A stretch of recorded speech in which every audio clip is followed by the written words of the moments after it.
Today's speaker, Audrey Moore, and I've talked about you. You still see the slide from that, right? Because I'm reading my introduction, which I don't want you to see. Okay. Audrey is a member of our Rotary Club, but was a Rotarian before that. She is a CEO of Lift Up the Vulnerable, and she is based in Birmingham, Alabama. But her organization works to prevent human trafficking in two countries, Sudan and South Sudan, which are two separate countries. Today's talk focuses on the challenges of preventing human trafficking in a war zone, especially concerning the global implications of the conflict, the impact of funding cuts for U.S. aid, and USAID stands for the United States Agency for International Development, and what is also very interesting to me about how Rotarians can assist. So, trying to stop my share. Audrey, you can start sharing and you have the floor. Okay, great. Thank you. Can you see my screen? And let me make sure I can see you all. Well, I am really honored to be able to share more about Lift Up the Vulnerable's work today and what's happening regarding human trafficking, especially in Sudan during the conflict that's taking place there.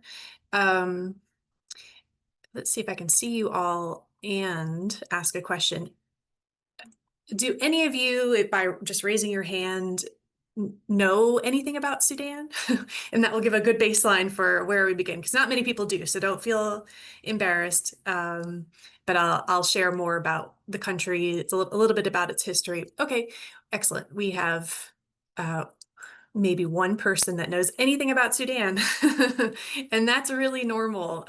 The sad reality is that there is a huge crisis going on there, and it's just not getting much attention in our world today, especially in media. So the humanitarian crisis, and I'm going to share a map real quick so you can see geographically where Sudan and South Sudan are located. But the humanitarian crisis in Sudan doesn't often make headlines, but it's desperately, desperately needing the world's attention. It lies in Northeast Africa, bordering countries like Egypt to the north, South Sudan, Chad, Ethiopia, and it is really at a country that is at the crossroads of Arab and African cultures, and also lots and lots of conflict and instability. Prior to South Sudan becoming an independent country in, I believe it was 2011, Sudan-South Sudan combo was one of the largest countries on the African continent. And for kind of scale, it was 3 times the size of Texas. So it's huge geography. And when we talk about some of the fighting that's taking place or the fleeing that's taking place in a moment, people are having to move and transport themselves huge distances. It's not like a Delaware, it's not a small state or a small area that they're moving from. The map that you're looking at has the work of Lift Up the Vulnerable highlighted. So where the yellow dots are with our logo is where our anti-human trafficking network centers are located. And very strategically, we have been along the border of Sudan, South Sudan, because that's where a lot of conflict has taken place over the years. These countries have been at war for 5 decades. And then when they got their own independence, they imploded internally. And just war continues to be the normative in both areas. The link, which you don't have to go to, but the QR code goes to our theory of change, if you want to take a moment to scan that. So I'm going to go a little bit back in time and then forward to what's happening today. Today's crisis is really on the heels, as I named, of decades of war in both countries or in Sudan itself. The people really have suffered under marginalization and ethnic and religious persecution and authoritarian rule. In 1989, Omar al-Bashir came to power via a military coup, and he ruled for over 30 years. And his regime really was marked by widespread human rights abuses, economic collapse, and the Darfur genocide. If I'll go back just once, just to give a little bit of geography, Khartoum is sort of in the center. I hope that you can see my mouse, but Khartoum is in the center of Sudan, North Sudan, and Darfur is a very large region to the west of the country. And so you hear a lot about the Darfur crisis since 2005 and really up to today, but this is where it is. It's a geographic region that's filled with lots of diverse ethnic groups. In 2019, after months of civil protest, Bashir was actually overthrown. The former president was overthrown, and there was hope for democracy, but the military maintained a very tight grip. And then in 2023, two rival generals turned their guns on each other. And the current war is between the Sudanese Armed Forces, or the SAF, led by General al-Burhan, and the Rapid Support Forces, or the RSF, led by General Hemeti. And the RSF used to be called the Janjaweed, and there has been lots of different reports and even documentaries about the devil came on horseback, which is what the Janjaweed stands for. So it's a military group that they used to work together, and then when it was time for power sharing, they started fighting each other. So now they're deadly enemies. And their power struggle has really, again, devastated the capital of Khartoum, spread into Darfur and beyond. And they use heavy artillery, airstrikes in urban areas, and of course, civilians pay the price. The war has really continued because Sudan has wealth, it has oil, it has lots of resources, it has gold, but it has been a impoverished country for a very long time. So the war continues because of outside global interests and funding from allies like Russia and the United Arab Emirates and others who are profiteering from Sudan's resources because of conflict. And gold is of course a very big resource that is being exploited. So I have, Erin actually was great. She introduced me to someone that she knew at the UNHCR, which is the United Nations HCR. Erin, sorry, I'm having brain. United Nations High Commission on Refugees. Thank you very much.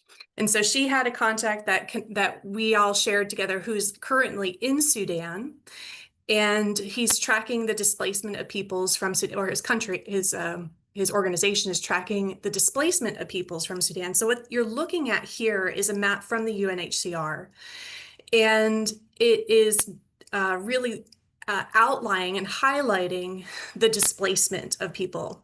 There are nearly 12 million people in Sudan that are displaced, the largest internal displacement crisis in our world today. And again, we're not really here. Many of you don't even know didn't know where Sudan was. It's just not being talked about. Now, in the US, our news sources only really focus internally and often just on superstars. So we don't get a global perspective most of the time. But Sudan is a crisis that we really need to be paying attention to.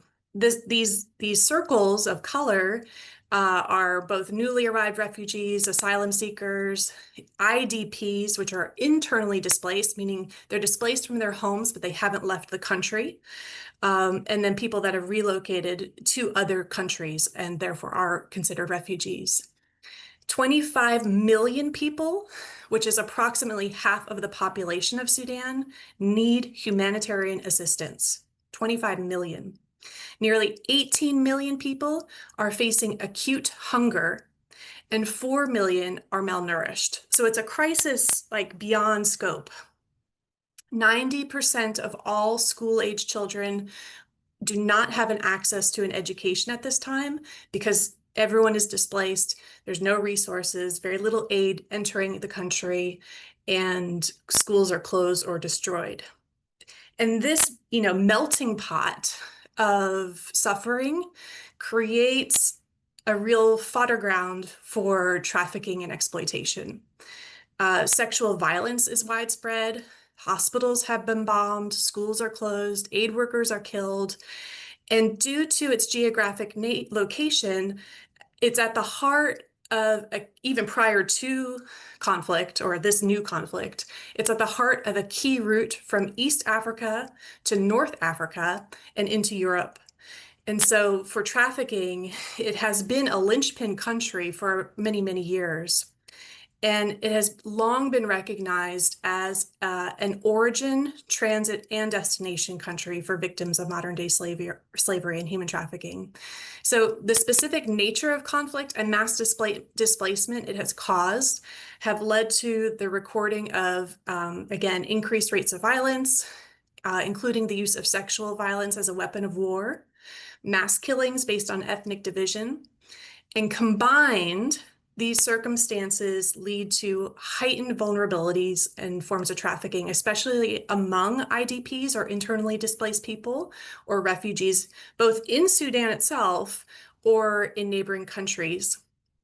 In 2023, prior to the war, Sudan was a tier 2 country, which honestly was questionable at best. But in places like Khartoum, there was some progress toward the prosecution and reporting of trafficking cases. In 2024, when the war broke out, it was downgraded to a tier 3 and remains so. So the military groups are actively trafficking civilians.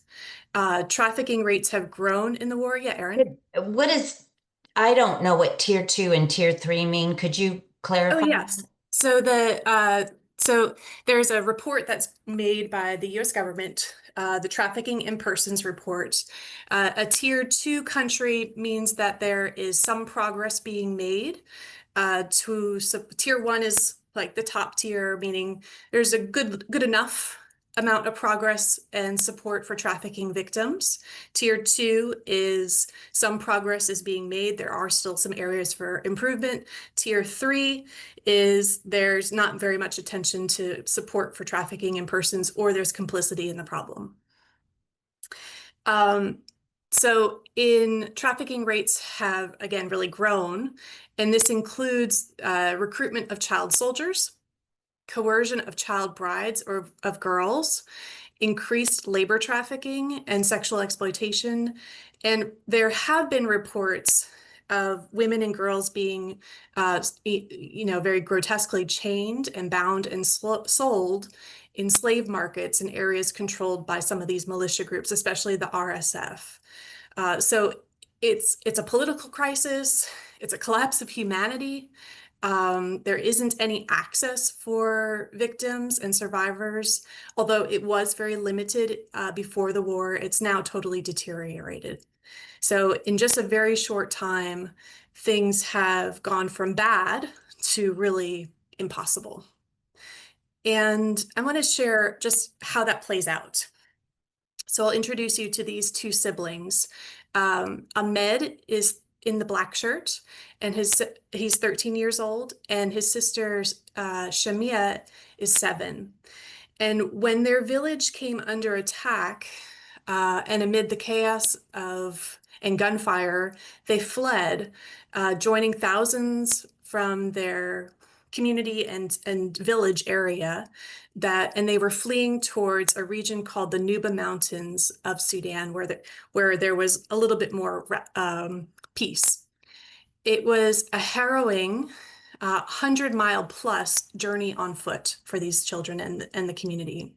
And along the way, their parents, before they left their village, they went back to their home to get supplies for the kids and left their son and daughter with a neighbor. But the parents never returned, and they have no way of knowing whether they are alive or dead. And so the neighbor took these two and a few others that got displaced from their parents and walked with them to the Nuba Mountains. And with no food, little water, constant fear, the journey was very brutal. Women and girls, of course, as you can imagine, face unspeakable abuse. Along the path, they're passing by bodies lined on the road, people who have been killed or starved to death trying to survive. And when we first met Ahmed and Shamia in January, they were in a refuge or an IDP camp, so internally displaced people camp, which is not organized. It's just a group of people setting up tarps or branches in a communal area, finding ways to survive. So there's kind of the media version of a refugee IDP camp where it's organized, there's tents, there's tarps, there's support, but not in this case. They're just finding each other and setting up tents, setting up what they can to survive. And they were really just a few, these two were among hundreds of unaccompanied children. And this in January was just before the major blow of the USAID halted food and medical aid to Sudan, cutting off one of the very last lifelines for millions. But amidst this darkness, the good news is that there's some hope, there's movements of hope. And thanks to our partners in 2024, last year, Lift Up the Vulnerable was able to operate our anti-trafficking network center in Sudan, in the Nuba Mountains, that protected and nourished and empowered, along with their partners in South Sudan, over 1,400 children. And this included 52 children rescued directly from war, including former child soldiers. And Ahmed and Shamia this year are among 51 more we've been able to welcome in. Their future, of course, is still uncertain, but they're safe, they're in school, and for the first time, their family was torn apart. They're not alone. And I want to share a very brief video with you. A group from the UK, Channel 4 station called Unreported World, came and did a documentary on the crisis in Sudan, especially in the Nuba Mountains. They highlighted Ahmed and Shamia's story, and this is kind of what happens next. Excuse me. We try with our teachers to be not only teachers, but rather mothers as well, and dads to the kids. For all the kids you're not able to help, what is the real risk to them now? Their future is actually very difficult because they will end up, getting starved because of no food, and others may also fall into slavery. So that the choice for those children can be starvation or slavery. Exactly. I mean, that's a horrific choice. That's no choice. There is no choice. The school has over 430 pupils who are fed 3 times a day, unheard of in the camps, and are now safe from being trafficked. This is just a tiny number of the hundreds of thousands of children who need help. Ahmed is beginning to see a future for himself. How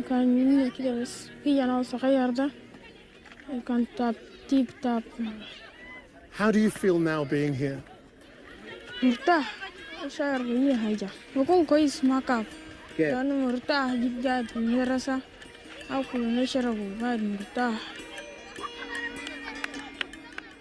the school walls, the children are in many ways shielded from the reality outside, where the famine is predicted to get worse. For all the kids you're not able to help.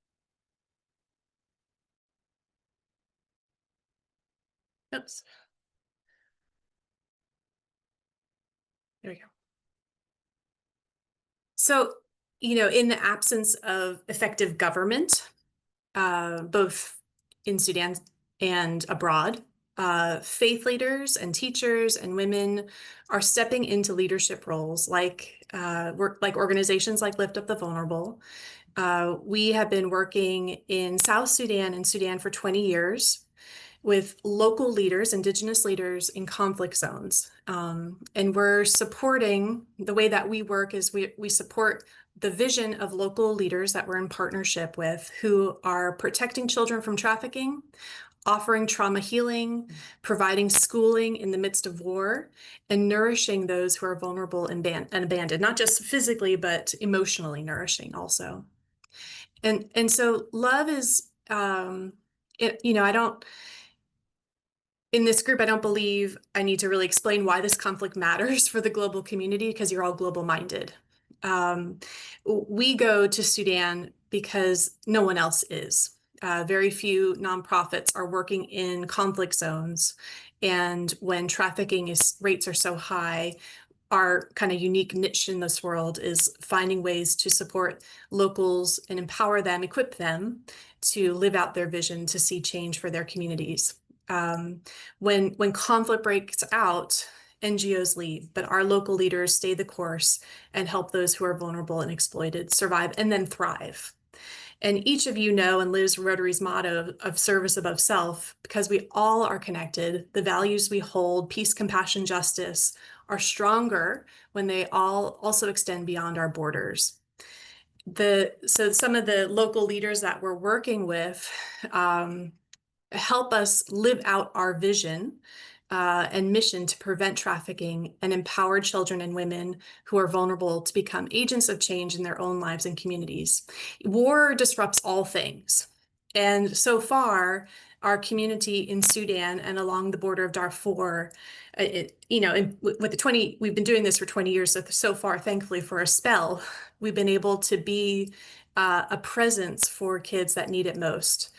But when war disrupts lives, people just don't have resources or ways that they can get help. Kids don't have any social services to get help from. And so this very grassroots movement is the way that we're approaching, one life at a time, is the way that we're approaching our anti-trafficking endeavors. And through our model, we offer protection, education, and economic development. And we're investing in long-term partnerships with trusted local leaders. We run schools and safe houses in strategic border regions, and we equip survivors not just to recover, but to lead. And so here are some of the students that were also affected by the same militia group, the RSF, which used to be called the Janjaweed, but with these inputs and the world standing beside them, they've been able to grow up, flourish, thrive, and be launched. Some of these are now nurses. The ones that in the picture that have graduated, they're now nurses or clinical officers. One is even leading, the young woman in the middle is leading a clinic in her region. The young man at the very end in the graduation cap is a teacher that's teaching back at the school that he grew up in. So all of these young men and women are with the inputs of global concern and community that stands with them. Transformation really is possible in the regions that we're working. And in closing, the war in Sudan is tragic, but not hopeless. We've seen war, peace, war, peace, war, peace. It's very cyclical in this region, sadly, but we're in it. We as an organization are in it for long-term transformation. 5 decades of war destroys everything, and it doesn't get resolved overnight. So by building up young leaders, young justice seekers, that's the way that we hope that we will see transformation in these countries. And we are seeing it slowly, slowly, slowly, as we plant seeds of hope, healing, justice, and freedom for all, where it's needed most. There's so much I could say about the conflict in Sudan, the trafficking there, but for this 20-minute session, I hope that's a good start, and welcome any questions. Thank you very much, Audrey. Thank you very